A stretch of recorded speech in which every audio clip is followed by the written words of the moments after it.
So today we're going to start our new sermon series on Elijah. Women, if you were here last spring, you know all about Elijah. We've done that study in Women's Bible Study. But we're going to be studying Elijah and how he lived faithfully in a fallen world. And our world is very fallen. I don't know what's going on in your life, but I know there have been some difficult circumstances in my life recently. And we're going to look at Elijah and how he imperfectly but trusted God in the middle of challenging circumstances. And we're going to see how that applies to our life today.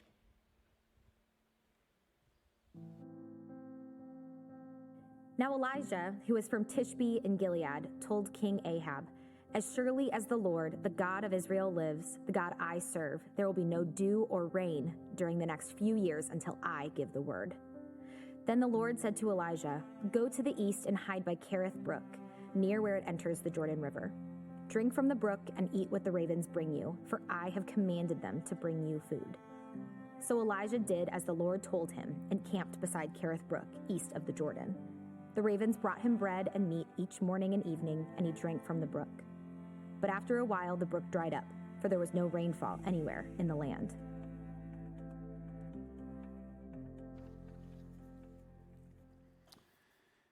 Have you ever faced a new challenge and realized that you needed to get prepared to fully face it? Well, Jason Dean did. In fact, it was a life and death challenge.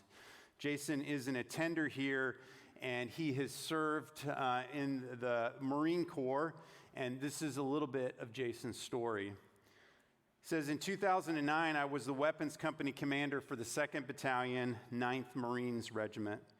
We had just gotten home earlier in the year from Iraq deployment. We spent the summer taking leave to spend time with family while catching up with annual training. We were not supposed to deploy again until late 2010 or early 2011, but things quickly changed. The president and senior military leadership decided Afghanistan was a significant problem. They decided to send 30,000 additional troop service members to Afghanistan. We got orders. We were to be boots on the ground by July 2010. The reaction from the company was one of excitement from the younger Marines. The older, more experienced Marines quickly realized what we were going to do. We were headed to one of the most dangerous places in the world and had about 6 to 7 months to get ready. We were headed into a season of hardship. There was an unspoken understanding that men were going to get hurt and that some would not come home from this deployment. My company team's job was to prepare the men morally, mentally, and physically to accomplish the mission of pacifying our operations while keeping our honor clean. We quickly developed and executed a training plan. Training for war is much like training for a sports team training camp.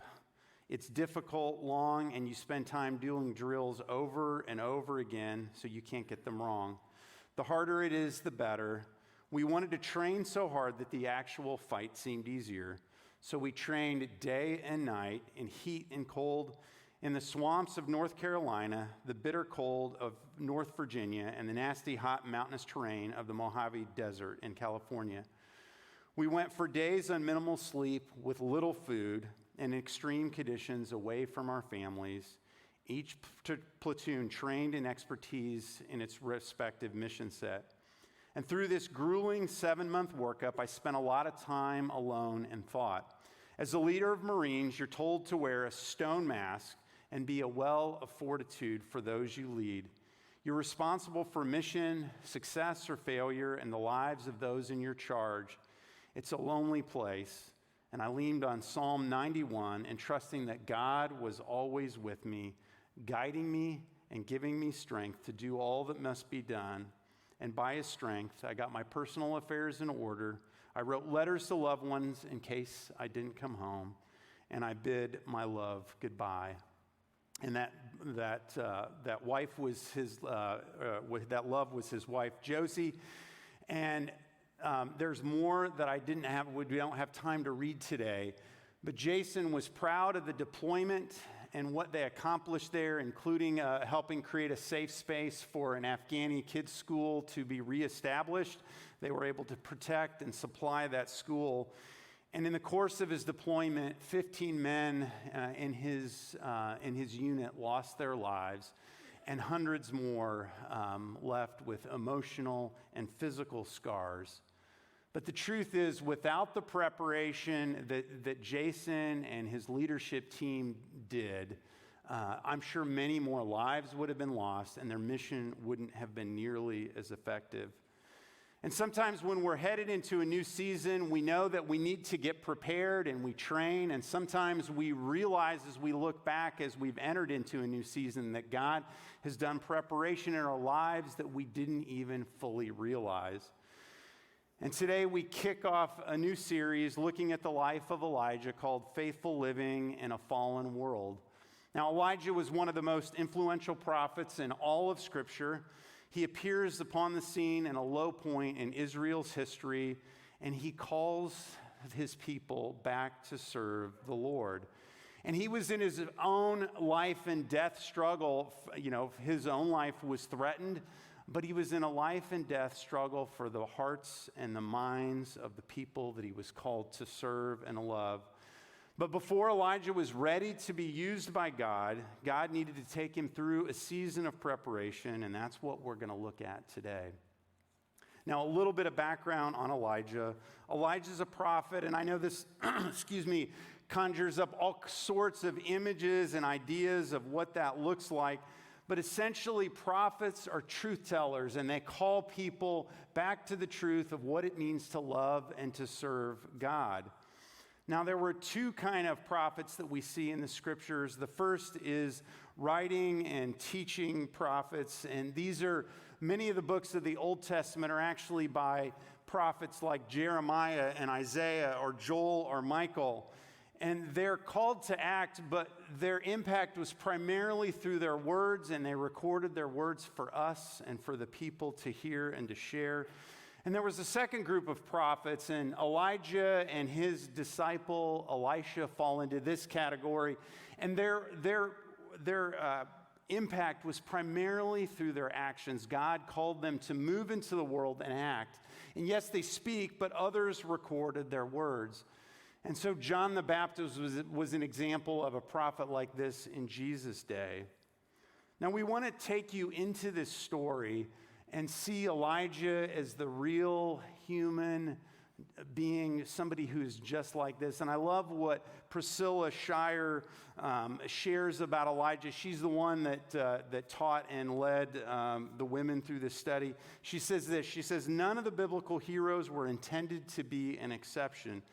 They're all meant to be examples of what happens when an ordinary life intersects with an extraordinary God. I love that last part. They're to be examples of us of what happens when an ordinary life intersects with an extraordinary God. If you want to take a deep dive on the book of Elijah, even deeper than we're going to take over the next 5 years, I would encourage you to check out her study. And there's actually a place that you can check it out at the Info Center in our small group resource library.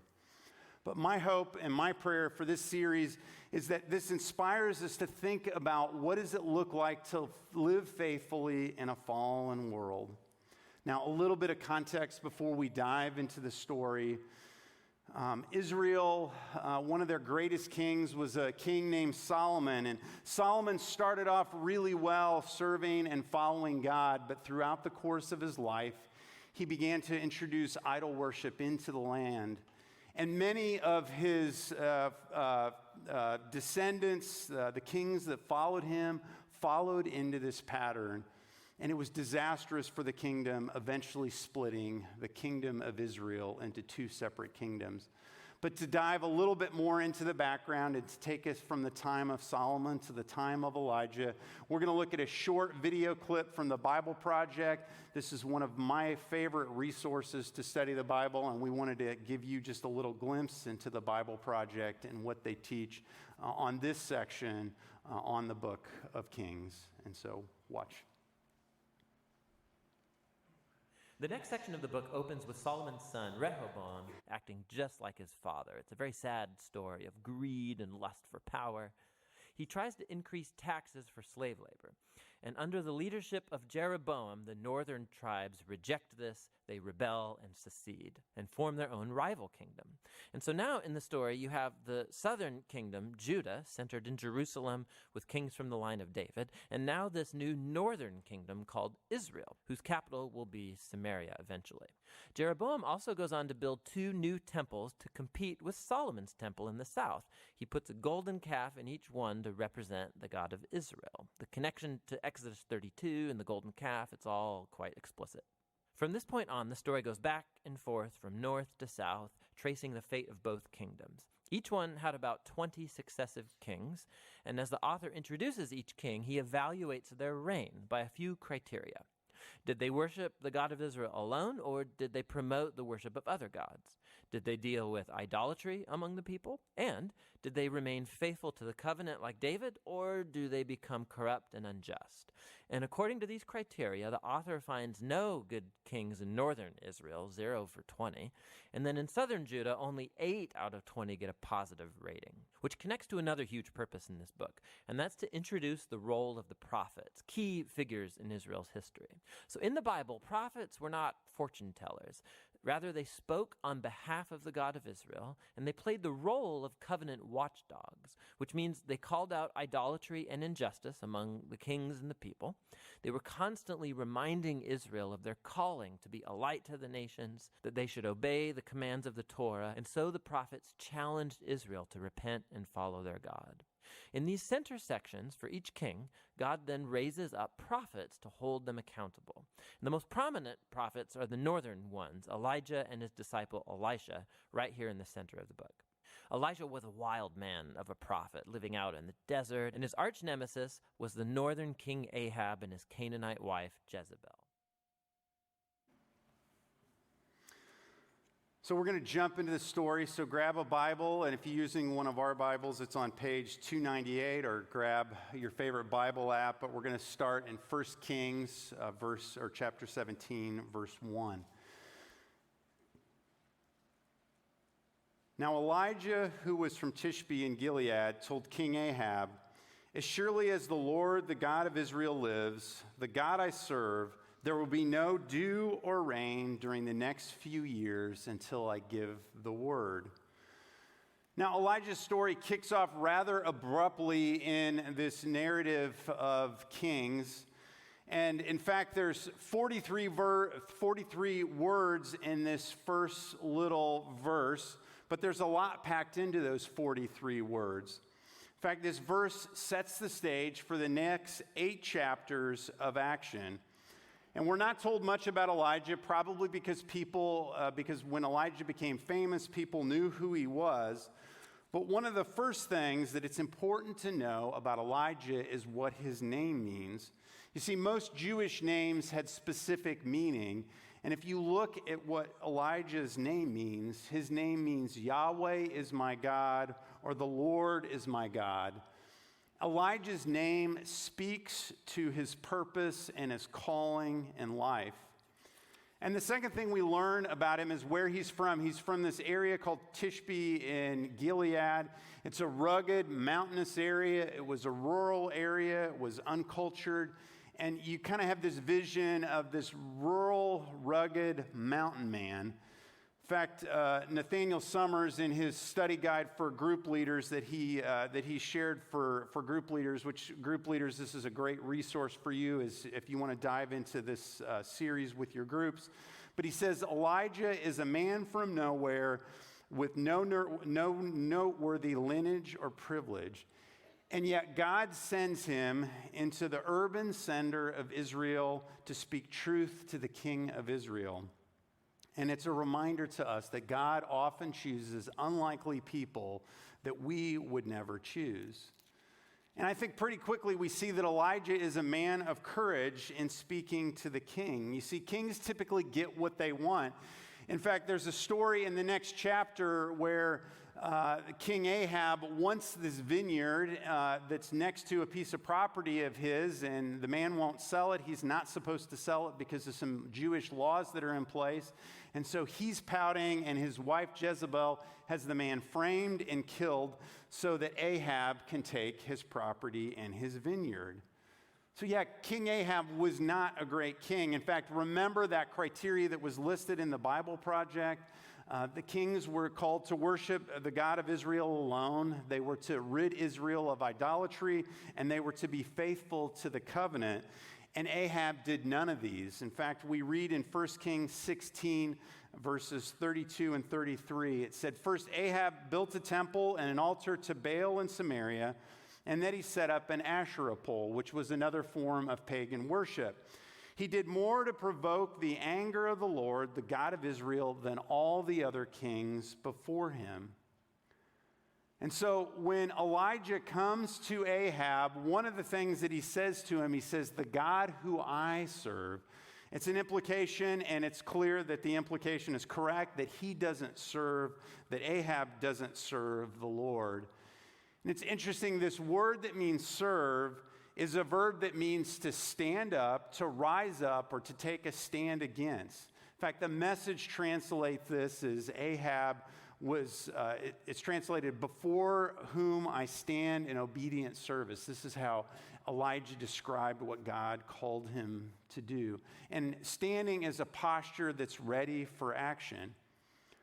Now, as we've already mentioned, King Ahab served Baal, and Baal was the god of the original inhabitants of the land, the Canaanites. And Baal happened to also be the wife of Ahab's wife, Jezebel's. And in the ancient world, there were many gods and goddesses, and each god had a specific geographic area or a particular natural force that they controlled. And so this area previously had been under Baal's control. And Baal was also a god who supposedly controlled the waters. It was said that he had defeated the sea, and he distributed the waters as dew and as rain. And Baal was also the god of lightning and storm, and he was responsible for fertility of the land. So when Elijah says it's not going to dew or rain unless I give the word, he's speaking for the Lord, and he's setting up a challenge to Ahab and his god, Baal. And when he says it's not going to dew or rain, this word dew means either a light rain or mist. And then the rain that he's referring to is just the watering of the earth in season. These were agricultural peoples that depended on the regular rain to replenish their earth and to sustain their crops. Now, this theme of God controlling the waters carries all the way through this next 8 chapters, through the stories of Elijah and Elisha, as many of the miracles that they have to do with water. And through them, repeatedly, God is demonstrating that he is the one in control and not Baal. And now, while the challenge is set, God has some things that he wants to teach Elijah before he sends him into action. And I believe that as we look at this, we're going to see 3 things that he wants to teach Elijah in this season of preparation.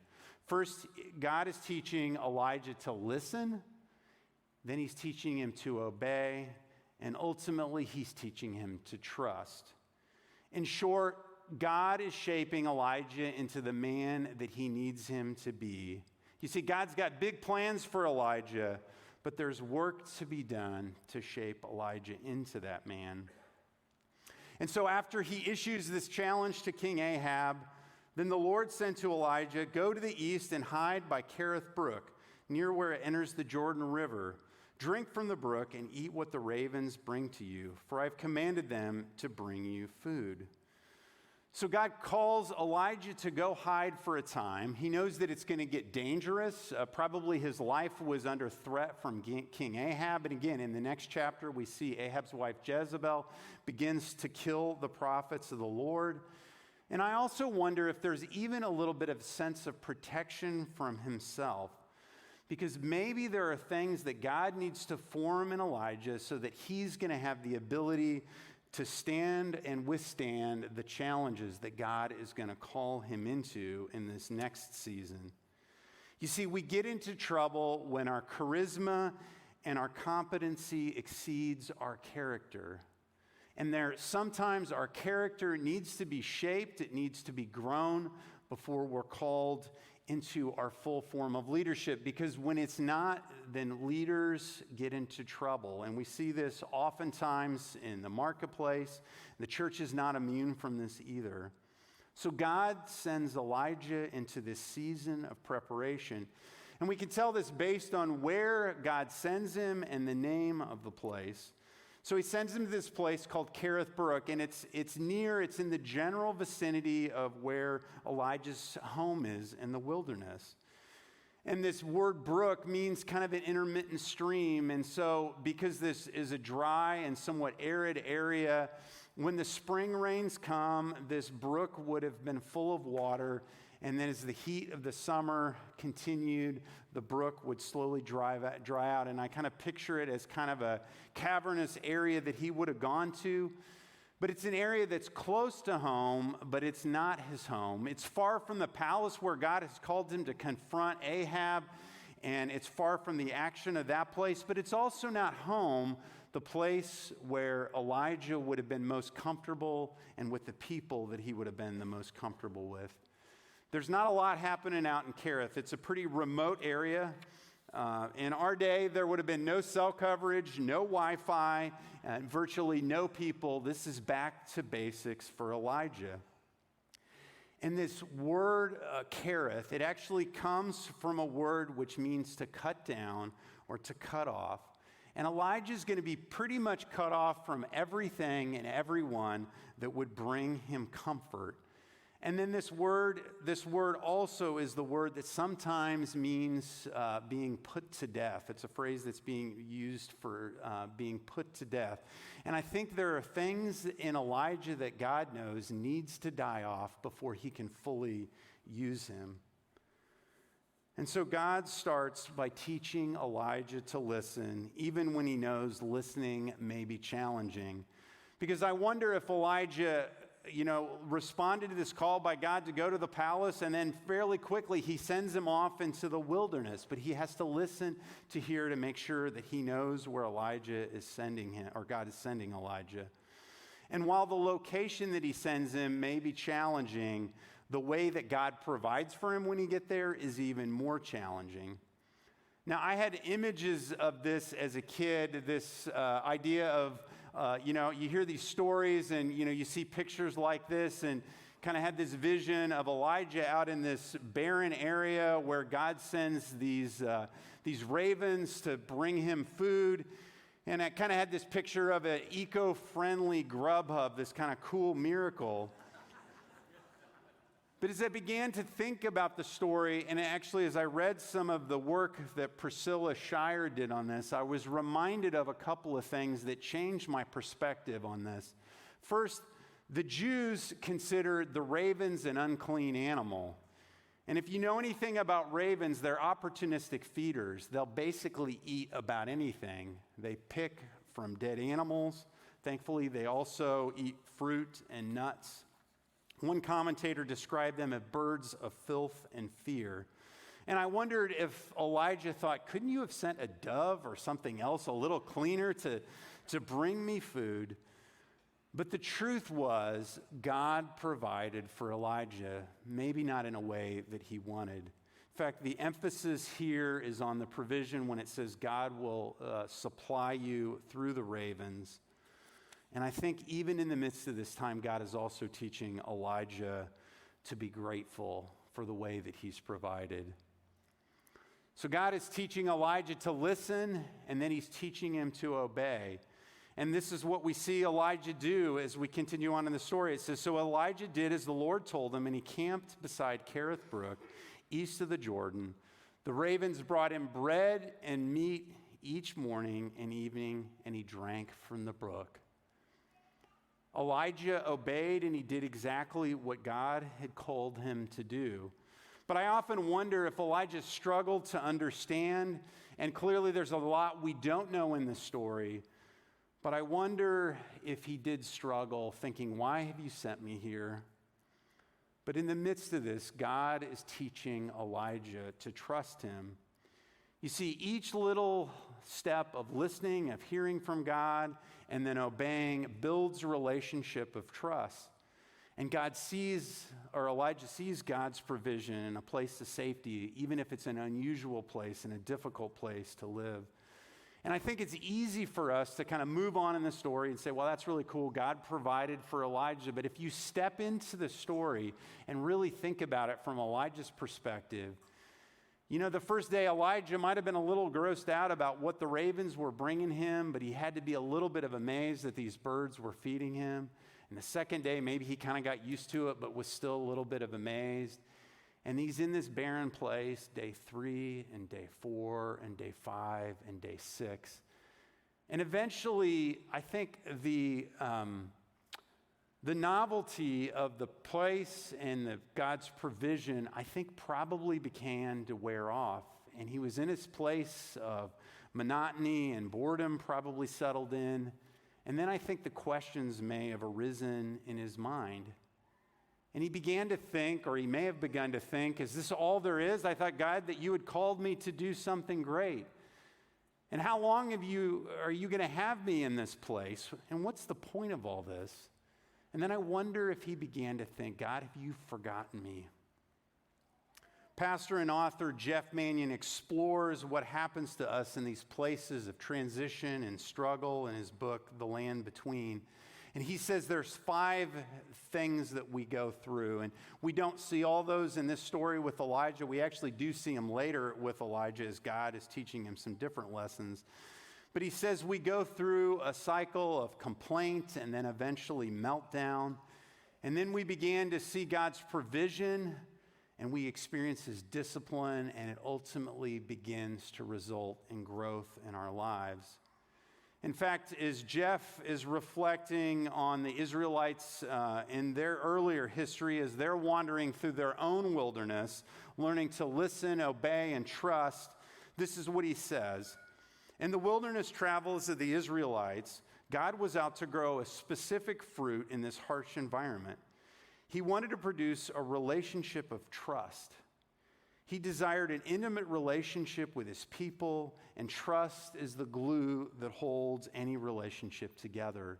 This trusting relationship with God would be crucial to the people's ability to fulfill their destiny. You see, God is teaching Elijah to trust him in the waiting, because God's sense of timing often doesn't align with our sense of timing, and he doesn't always explain what he's up to. And I think then the questions had to arise again in this final part of the story when Elijah sees the brook dry up in verse 7, because after a little while, the brook dried up and there was no rainfall anywhere in the land. Now, the truth is that God wants to use these seasons of preparation, these seasons of struggle and difficulty to produce growth in our lives. He doesn't want any of this time to be wasted. And it's not just for ourselves. It's for those that we're called to care for, that we're called to invest our lives into. And I don't know about you, but you may be waiting in a season. Maybe you have the sense that God has called you to something like he's called Elijah, but he's called you to wait. He's not called you there. Maybe if you're a student, you're in a long season of preparation for what you're going to do someday when you get done with school. I remember those days at times being bored or thinking, when will I get through? Or maybe you're just in a hard and a difficult season where you're not sure if God is really up to anything, where everything has been stripped away. And God is calling you to trust him, to look for his provision, even if he's providing in a way that you maybe wish it was different. And he's calling for you to trust in his presence. You see, just like Elijah, God is calling us to listen, he's calling us to obey, and he's calling us to trust him. So I'm curious, if we could sit down over a cup of coffee, what season would you describe yourself in? You know, is there something that God is working in your life right now? Maybe something he's preparing for you to do in this season or the next. And how do you need to show up in this season? Because you see, Elijah had to do the things that God was calling him to do. Are there things that you need to do? Or are there things that you need to be in this season? And then lastly, I'd leave you with this question: how do you need God to show up? You see, through the story of Elijah, over and over and over, God shows up and he works miracles on Elijah's behalf. He works miracles on the people's behalf. And we need God to show up in our lives as well. And maybe you simply need reassurance that God is there and that he sees you. Or maybe you have some specific provision that you need in your life in this season. But whatever season we find ourselves in, we need God to show up. And that's one of the things that we're going to do throughout this sermon series, is we're going to have moments where we ask God to begin to show up for us. We use the prayer wall every week, but for the next 5 weeks, we're going to have our prayer team available after service to pray for you if there's something that you need prayer for. We're also going to actually invite our prayer team to be around in the auditorium these next couple of minutes in case there's something that you need prayer for. I want to ask the prayer team to just stand up and get into position, and we're going to do this a little differently. We're going to give you some just simple moments to reflect on these 3 questions. What seasons are you in? How do you need to show up? And how do you need God to show up? And if there's something that you need prayer for, obviously you can communicate with God directly. But if there's something that you need